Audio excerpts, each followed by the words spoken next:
नमस्कार, जनसत्य न्यूज के Facebook live में आपका स्वागत है और आपके साथ में हूं फरहा सिद्दीकी। आज हम बात करेंगे एक बहुत ही गंभीर मुद्दे की, कोरोना वॉरियर्स पर लगातार हो रहे हमलों की। आज हम बात करेंगे जो रुक नहीं रहे हैं बल्कि हर रोज नए नए मामले सामने आ रहे हैं। आज हम बात करेंगे पश्चिम बंगाल के हावड़ा के टिकियापाड़ा इलाके की, जहां पर एक बार फिर से पुलिस टीम पर हमला किया गया। जी हां, लोगों को समझाने के लिए, लॉकडाउन का पालन कराने के लिए ये टीम यहां पर पहुंची थी, लेकिन लोगों को इस टीम का यहां पहुंचना इतना नागवार गुजरा कि लोगों ने पुलिस टीम पर हमला कर दिया। हमला भी ऐसा वैसा नहीं बल्कि काफी खतरनाक तरीके से हमला किया गया, जिसके बाद और अधिकारियों को और फोर्स को वहां पर बुलाना पड़ा, लेकिन उससे भी कोई असर नहीं हुआ, बल्कि लोगों ने उन पर भी हमले किए और दौड़ा दौड़ा कर पुलिस वालों को पीटा गया।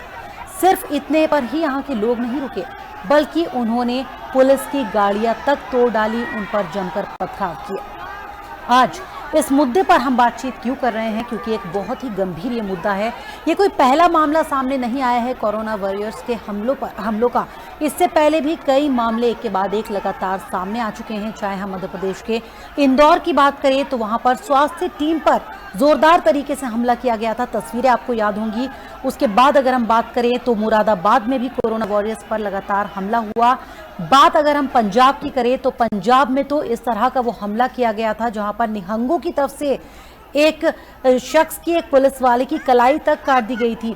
बिहार, हरियाणा या देश के दूसरे राज्यों की बात करें, उत्तर प्रदेश के मेरठ की, मुजफ्फरनगर की बात करें तो लगातार कोरोना वॉरियर्स पर हमलों के मामले सामने आ रहे हैं। हालांकि सरकार की तरफ से हाल ही में अधिसूचना भी जारी की गई थी। ये कहा गया था कि अब कोरोना वॉरियर्स पर जो हमले करेगा उसे बर्दाश्त नहीं किया जाएगा, सख्त कदम उस पर उठाएगी सरकार। उसके लिए बाकायदा जुर्माने का भी प्रावधान किया गया और साथ ही साथ सजा की भी बात कही गई थी सरकार की तरफ से।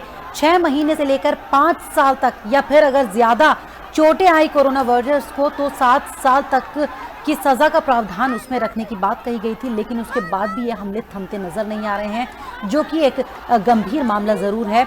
पंजाब में भी इस तरह का मामला सामने आया था और आज जो पश्चिम बंगाल के हावड़ा जिले की तस्वीर सामने आई है वो हम आपको दिखा रहे हैं कि किस तरह से वो तस्वीरें सामने आई हैं और लोग कैसे यहाँ पर पुलिस पर हमले कर रहे हैं।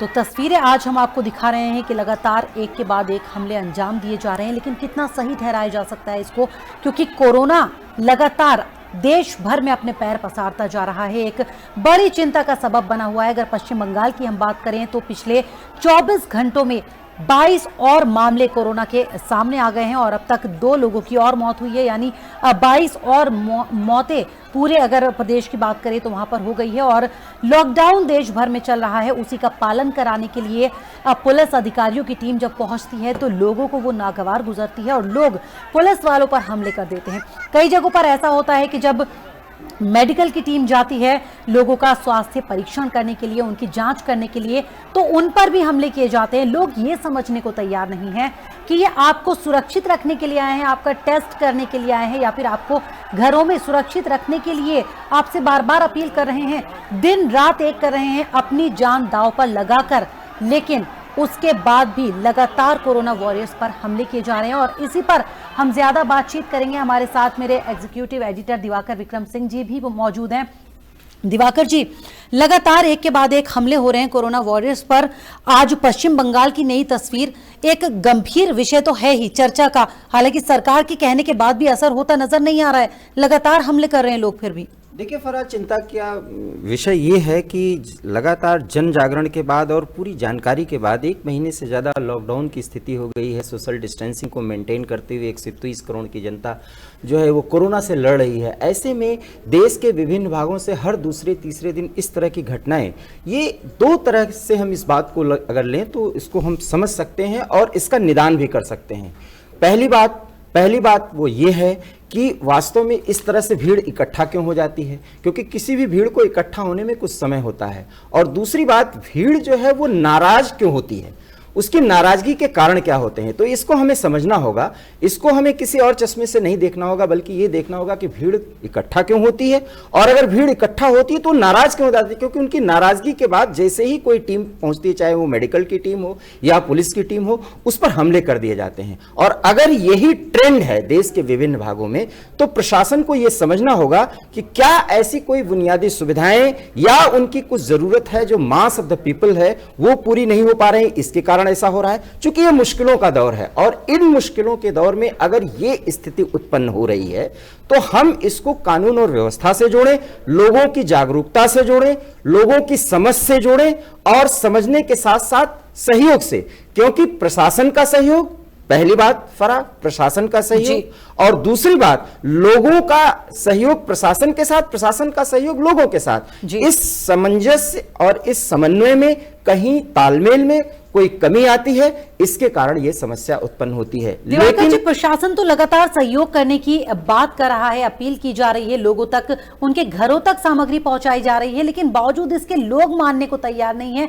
क्या किसी तरह का गुस्सा या फिर क्या है आखिर उनके अंदर जो वो इस तरह के हमले कर रहे हैं? देखिए फराह, जो देखने में आ रहा है, मैं फिर कह रहा हूं कि हमें ट्रेंड को देखना होगा। देश के कुछ भागों में जब इस तरह की स्थिति उत्पन्न होती है, तमाम ऐसी खबरें आती हैं, तो एक भीड़, मास ऑफ द पीपल इकट्ठा होता है, और उसके पास एक ही मुद्दा होता है, गुस्सा। और वो गुस्सा क्यों होता है? क्योंकि उनका सोशल डिस्टेंसिंग इस कदर हो गया होता है, घरों की चारदीवारी में इस तरह से कैद होते हैं कि उनके जरूरी सामान होते हैं, या उनकी कुछ मूलभूत आवश्यकताएं होती हैं, पैसों की जरूरत होती है। तो ऐसे में बंद रह करके उनके अंदर एक फ्रस्ट्रेशन का भाव आता है। अगर प्रशासन उसको पहले ही उन समस्याओं का निपटारा कर दे तो स्थिति उत्पन्न हो ही नहीं सकती। उसके दो कारण हैं कि आप घर में हैं तो आपको घर में खाना, रहने के लिए खाना, बिजली, पानी, इन सब की जरूरतें पूरी हो जानी चाहिए। जहां ये समस्याएं थोड़ी बहुत दिखती हैं, उसको लेकर के लोगों में गुस्सा होता है, और उस गुस्से का जो पूरा प्रदर्शन होता है, वो जब मास इकट्ठा हो जाता है तो वहां पर पत्थरबाजी या भीड़ के द्वारा अटैकिंग जो वो मोड होता है वो आ जाता है, और इसी को कंट्रोल करने के लिए फिर पुलिस को सामने आना पड़ता है। और ऐसे में बातें ये हो जाती हैं कि समस्या वैसे ही है और जनता पर लाठीचार्ज हुआ या उसको कंट्रोल करने के लिए किया गया। इन्हीं दो बातों को देखना होगा। इसके बावजूद भी हमें, इन मुश्किलों के बावजूद 130 करोड़ की जनता जिस तरह से प्रशासन का सहयोग कर रही है, स्थानीय प्रशासन का सहयोग कर रही है, वो बहुत ही अच्छी तरीके से मामले जा रहे हैं। लेकिन चाहे पश्चिमी बंगाल हो, उत्तर प्रदेश हो, हरियाणा हो, राजस्थान हो, इन राज्यों से कुछ ऐसी तस्वीरें जो दिखी हैं। कोरोना वॉरियर्स पूरा 130 करोड़ का हमारा आवाम है, हमारा देश है, और उस देश में अगर जो हमारे मेडिकल टीम है, पुलिस टीम है और सहयोगी स्टाफ हैं, अगर वो किसी के बीच में पहुंचते हैं और इस तरह से उन पर हमले होंगे, तो ये हमें सोचना होगा। क्योंकि अगर हम नहीं सोचेंगे तो फिर मामला बिगड़ जाएगा, क्योंकि ये लड़ाई अब मुश्किल दौर में दिवाकर जी, लेकिन जो तस्वीरें हम देख रहे हैं उसमें क्या आपको नजर आता है? क्या गुस्सा, क्या सामान की कमी, क्या कुछ परेशानी, इसी वजह से लोग ये हमले कर रहे हैं, या फिर लोग जो बेवजह घरों से बाहर निकल रहे हैं, भीड़ इकट्ठी कर रहे हैं 4-4, 5-5 की संख्या में, गैर जरूरत के हिसाब से बाहर निकल रहे हैं, पुलिस उनको समझाने के लिए पहुंच रही है, उससे भी तो लोग गुस्सा रहे हैं, उसको लेकर भी हमले कर रहे हैं लोग? देखिए, मैंने कहा ना कि प्रतिक्रिया जो है भीड़ की, उसको आप किसी तराजू पे तौल नहीं सकते। भीड़ होती है। और सबसे बड़ी बात है, जैसा कि आपने भी जिक्र किया, कि अगर किसी कोरोना वॉरियर्स पर इस तरह से हमले किए जाएंगे, पहचान होती है, तो एक्शन लिया जाएगा कानून के तहत। बावजूद इसके कि लोग ऐसा करते हैं, चूंकि भीड़ में पहचान हो नहीं सकती। यहां पर हमें देखना होगा कि वो जो आक्रोश पैदा होता है उसको कैसे नॉर्मलाइज किया जाए। उसके लिए प्रीएम्प्टिव एक्शन लेना पड़ेगा। आपको पहले से ही इस तरह से तैयारी करनी पड़ेगी, पहले से ही वो कोई आग जले उसके पहले ही आप उसमें पानी डाल दीजिए। तो प्रशासन को इसमें मुस्तैद होना होगा। लेकिन ये जनता का या हम लोगों का भी दायित्व बनता है कि हम इस तरह से हमले ना करें। और अगर ये हमले होते हैं तो यह अब चिंता का विषय है, इसलिए क्योंकि अब कम से कम जागृति हो चुकी है कि कोरोना से हम तभी लड़ सकते हैं जब सोशल डिस्टेंसिंग को मेंटेन करें। और इससे नुकसान ये हो रहा है कि सोशल डिस्टेंसिंग भी खत्म हो जाता है, लोग एक साथ हो रहे हैं, पता नहीं कौन उसमें संक्रमित है, और एक व्यक्ति के संक्रमण से कम 10 लोग संक्रमित तत्काल हो जाने की जी। संभावनाएं रहती हैं। ऐसे में तो दिवाकर जी क्या लगता है आखिर कैसे लोगों को समझाया जाए ताकि उनकी समझ में आए, क्योंकि तस्वीरें आप देख रहे हैं कितनी भीड़ भी यहाँ पर इकट्ठा हो गई है, हमले लोग कर रहे हैं, लेकिन आखिर कैसे समझाया जाए, जरा अपने लफ्जों में बताइए, क्योंकि सोशल डिस्टेंसिंग बहुत जरूरी है कोरोना को हराने के लिए। फराह, आपको भी क्या ये नहीं लगता है कि तालमेल की जरूरत जी, होती है? जी। जहां नासमझी की बातें आती हैं, वहां दो के बीच या दो समुदाय के बीच या दो तबके के बीच या हम कह लें प्रशासन के बीच और जनता के बीच, दो ही तो पक्ष हैं। जी। दो पक्ष के बीच अगर वहां पर कोई भी मुश्किलें पैदा हो रही हैं तो कोई गलतफहमी पैदा हो रही है, उसको दूर करने की जरूरत है। तो प्रशासन चूंकि समझदार लोग होते हैं, उनको यह समझना चाहिए कि लोग क्यों इतना नाराज हो रहे हैं, और अगर नाराज हो रहे हैं तो उनके बीच जागृति ही उत्पन्न करनी पड़ेगी, उनको समझाना ही पड़ेगा। तो हमको पहले से ही वो एक्शन लेना होगा। साथ ही साथ मैं बार बार कह रहा हूं कि आम जनता को भी यह समझना होगा कि जो हमें समझाने आ रहे हैं वो हम पर शासन नहीं कर रहे हैं, समय का फायदा नहीं उठा रहे हैं, वो हमारे ही लिए कर रहे हैं, क्योंकि हम सोशल डिस्टेंसिंग के माध्यम से ही कोरोना को हरा सकते हैं। 1000 से ज्यादा मौतें पूरे देश में हो चुकी हैं। पूरे देश में लॉकडाउन की ये स्थिति है, उसमें कहीं से कोई ढील दिए जाने की संभावना नहीं है। फराह, आप देख सकती हैं जिस तरह से दिल्ली और हरियाणा के बॉर्डर को एक तरह से पूरी तरह से सील हो गए हैं, और फरीदाबाद में कोई दिल्ली से एंट्री नहीं कर सकता, सिर्फ 12 बजे तक ऐसी स्थिति है। आप देखिए कि नोएडा में भी कई जगह जो है वो बैरिकेडिंग की जा रही है, क्योंकि हम कंट्रोल करना है, कंट्रोल करना। अगर इसके नियंत्रण में थोड़ी बहुत सख्ती अगर दिखती है तो इसमें हम नाराज क्यों हो, क्योंकि वो हमारे ही स्वास्थ्य के लिए किया जा रहा है। मुझे तो फिलहाल फराह यही बात इतनी, लेकिन फिर भी दिवाकर जी मानने को लोग तैयार नहीं है। चलिए पुलिस अधिकारियों की बात छोड़ के हम मेडिकल की टीम पर आते हैं। मेडिकल की टीम कई जगहों पर पहुंची टेस्ट करने के लिए, तो लोगों ने उनको दौड़ा दौड़ा कर पीटा, मार पिटाई की उनके साथ, ये तक आरोप लगाए कि जबरदस्ती उनमें कोरोना के कोई लक्षण नहीं है, उन्हें कोरोना पॉजिटिव बताने की कोशिश की जा रही है। इस तरह के भी आरोप लगाए जा रहे हैं मेडिकल। हम इन आरोपों पे क्यों जाएं फराह? हम खुद ही देखें कि अगर कोई व्यक्ति संक्रमित हो जाता है तो जान तो हमारी है, हमारी जान की कीमत अपने लिए, अपने परिवार के लिए, अपने देश के लिए, तो टेस्ट कराने में हमारा क्या चला जाएगा? क्या हमारे व्यक्ति दिवाकर जी सही बात यह है कि कुछ नहीं जाएगा, बावजूद इसके लोग बच रहे हैं और टीम पर ही हमले कर रहे हैं। और यही बचने की जो बात है वो हमारी नासमझी है और इसी को दूर करना होगा। इसमें हम किसी भी मुद्दे को किसी भी और चश्मे से न देखें। लोगों में जागृति इतना हो कि अगर आप लॉकडाउन का पालन कर रहे हैं, सोशल डिस्टेंसिंग का पालन कर रहे हैं, तो अगर जांच की बात आती है तो हमें जांच कराना होगा, क्योंकि हमारा मानव शरीर है और संक्रमण एक वायरस का है। वो किसी को भी हो सकता है, वो बड़े मजबूत व्यक्ति को भी हो सकता है, कमजोर व्यक्ति को हो सकता है, किसी भी जाति धर्म के किसी भी व्यक्ति को हो सकता है। अगर हम दूरी बना रहे हैं तो हम अपने साथ, अपने परिवार के साथ, अपने देश के साथ खिलवाड़ कर रहे हैं, और कम से कम राष्ट्र के लिए, अपने परिवार के लिए, अपने समाज के लिए हम खुद से भी खिलवाड़ नहीं कर सकते। जाहिर सी बात है दिवाकर जी, खुद से भी हम खिलवाड़ करेंगे तो हमारे साथ 10 और लोग उससे संक्रमित होंगे।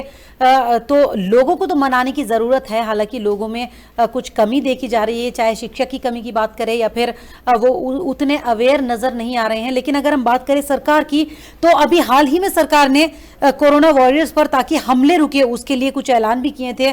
सरकार कह रही थी कि अब कड़ी सज़ा का प्रावधान होगा, बड़ा जुर्माना लगाया जाएगा। क्या लगता है अब सरकार को कुछ और ठोस करने की ज़रूरत है ताकि हमले रोके जा सके? क्योंकि लोग तो नहीं मान रहे। ठोस करने नहीं, ऐसा भी नहीं है, उनको मानना ही होगा। मानना इसलिए होगा क्योंकि इसमें कोई जिद नहीं है, कोई जोर जबरदस्ती नहीं है, ये हमारे और आपके लिए है। ऐसे में हमें मानना ही चाहिए, ये हमारी समझदारी है। और अगर नहीं मानते हैं तो कानून अपना काम करेगा।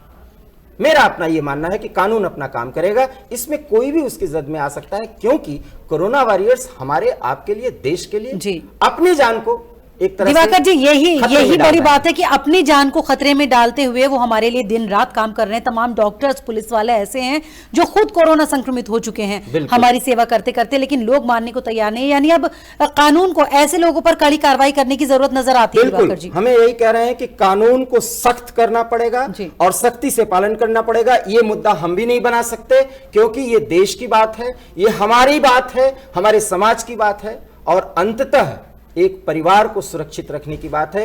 एक व्यक्ति खुद परिवार, समाज और देश सुरक्षित रह सकता है। सिर्फ दो ही रास्ता है, सोशल डिस्टेंसिंग और लॉकडाउन को मेंटेन किया जाए। ऐसे में अगर कहीं भी कोई हिंड्रेंस उत्पन्न किया जाता है, कहीं भी कोई व्यवस्था में गड़बड़ी करने की कोशिश की जाती है, तो कानून व्यवस्था अपना काम करेगा और करना ही चाहिए। जी चलिए दिवाकर जी, एक और आखिरी बात, जनता से क्या अपील करेंगे आप? हम प्रोग्राम खत्म करते हैं अपना, जाते जाते जनता से एक अपील कि किस तरह से लॉकडाउन का पालन करें, कोरोना वॉरियर्स पर हमले ना करें और कैसे एक दूसरे को सुरक्षित रखें। फिलहाल जनशक्ति की न्यूज की तरफ से हम इतनी ही अपील कर सकते हैं कि आप अपने घरों में रहें, सुरक्षित रहें और प्लीज प्लीज लॉकडाउन को माने और सोशल डिस्टेंसिंग बनाए रखें। सिर्फ दो ही रास्ते हैं जिससे हम खुद, समाज, परिवार और इस देश को बचा सकते हैं। देश बचा हुआ है क्योंकि 130 करोड़ हमारे और आपकी पूरे सहयोग हैं और इसी सहयोग की बदौलत हम कोरोना को हरा सकते हैं। तो जाहिर सी बात है, अगर आपका सहयोग होगा, आपका सहयोग मिलेगा तो कोरोना को हराया जा सकता है, क्योंकि सरकार की तरफ से लॉकडाउन का ऐलान कर दिया गया, लेकिन लॉकडाउन का पालन करना आपकी जिम्मेदारी बनती है। लगातार आप तक पहुंच रहे हैं कोरोना वॉरियर्स, चाहे हम मेडिकल की टीम की बात करें, पुलिस अधिकारियों की बात करें, आपको समझाने के लिए, आपको सुरक्षित रखने के लिए, लेकिन उन पर हमले ना करें, जो कि लगातार एक के बाद एक सामने आ रहे हैं। इससे पहले भी हमने बात आपको बताई थी, आप तक ये खबर पहुंचाई थी। आज एक बार फिर से हम आपसे कह रहे हैं कि जिस तरह से एक बार फिर से पश्चिम बंगाल में कोरोना वॉरियर्स पर हमले किए गए हैं, वो सही नहीं है। इस तरह के कामों को अंजाम ना दें, अपने घरों में रहें, सुरक्षित रहें। हमारी एक बार फिर से आपसे जनसत्य न्यूज की तरफ से यही अपील कि खुद को सुरक्षित अगर रखना है तो लॉकडाउन का पूरी तरह से पालन करना होगा, एक दूसरे से दूरी बनानी होगी। नमस्कार।